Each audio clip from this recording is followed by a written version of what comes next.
restoration of an existing. In the previous module, I have discussed new tank project. So this is an extension of a new tank project. All the types of survey are similar to that of the new tank project. In restoration of an existing tank, same procedure shall be followed. The three types of survey which has to be followed for restoration of an existing tank. Only thing is, we will be increasing the capacity of the tank. There will be an existing tank. Due to the tank has to be renovated and restored. The following work has to be done. The work which are mentioned in new tank project and restoration of existing tank project is same. Okay, so why you need a restoration of an existing tank? So due to heavy rainfall, what will happen? The silt is carried by the running water. All the silt will be deposited in the bottom of the tank. So due to the large amount of deposit, what will happen? The deposits will keep on increasing and the storage capacity will get reduced. So what we have proposed earlier, due to this deposit, the capacity of the tank may get reduced. So this is one of the reason we need restoring of a water tank. Due to improper maintenance, what will happen? The width of the earthen dam may get altered due to erosion of downstream slope. So we have to maintain all the components of the embankment. If not, this process is required. Also, the deterioration of the components of the tank is also one of the cause, and a primary thing is, if you need an increasing of capacity of water, we should restore the capacity of the tank. We should increase or we should upgrade the capacity of the tank. So these are the cases where you need a restoration of a tank. The thing is, here this is the place where you need conduct the NTP and RTP. Survey and map study has been done, and through this you can identify that the total area covered here is approximately 16,885 meter square, and the perimeter of the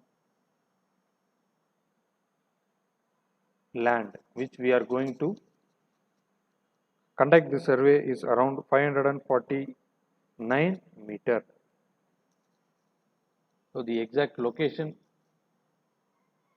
is for your observation, and we are going to identify the precise storing capacity by using the NTP and RTP projects. So the list of equipment: level with stand, leveling staff, compass, ranging rod and chain. First we have to conduct the longitudinal section and cross section along the center line of existing one. So in terms of hectare, you can see that this is 1.69 hectares of a land.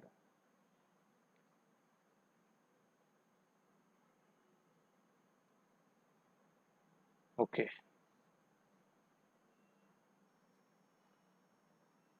In the earlier picture, you saw that, you imagine that we are having a existing tank. So this is the existing tank. What we are currently doing is, we are extending the storage capacity. For that, you need to extend the survey area. if you are increasing the tank size, what will happen? The storage capacity is also increased. If the RL of the top of the waste weir is increased, then at the same level the water will get stored throughout the reservoir area. So that, see, this, say for example, this is the RL of the waste weir. The water will be stored for the same RL throughout this canal, throughout this river area, so that we are raising the existing tank to a particular height. Then what will happen?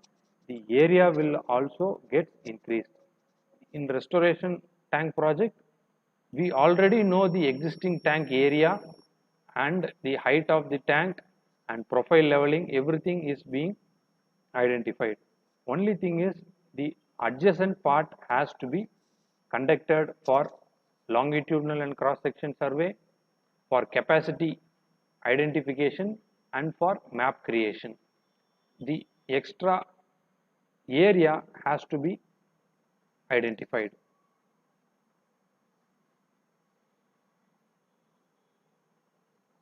Yes, while conducting this restoration tank project, these things should be noted carefully. The top edge of the bund. Why? Because this is the area where you will be having the storage capacity. The top two edges of the bund, that is C1 and C6. Say for example C1 and C6. These two points will be at the same level. If a structure is existing, say for example this RL of C3 and C4 is 100, you need to increase the RL to 110. That is 10 meter of increasing is proposed. Then the C6 should be 110 meter and C1 should be 110 meter. So this will be the restored water capacity. At least one point on the upstream side is required. The RL and chainage for at least one point on upstream side is required, and junction point of downstream side of earthen bund and ground is required. The intermediate point between the top edge of the bund. Even though we very well know all the RL of the top of the tank, we are identifying at least one point at intermediate and at the two ends.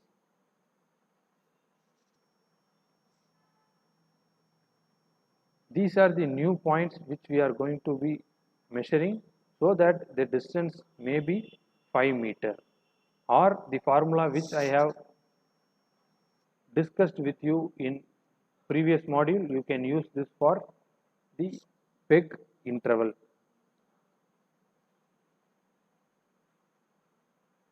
Okay, what are the drawings required? The longitudinal section of the bund showing the position of sluice gate and waste weir, showing the existing profile of the bund and proposed formation level for the bund and waste weir.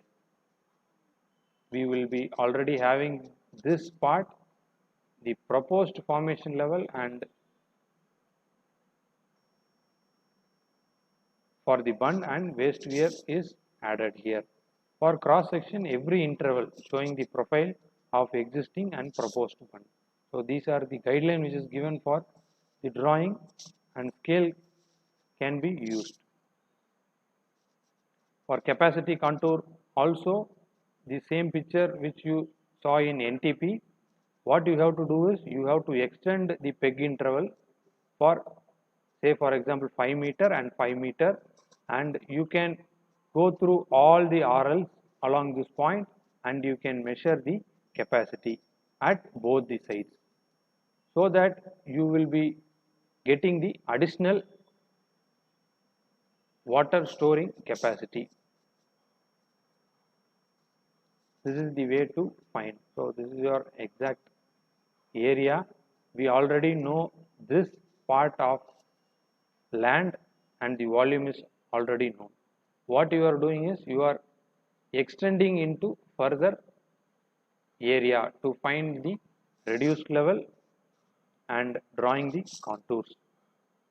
And here, while drawing the map of this location, what is essential is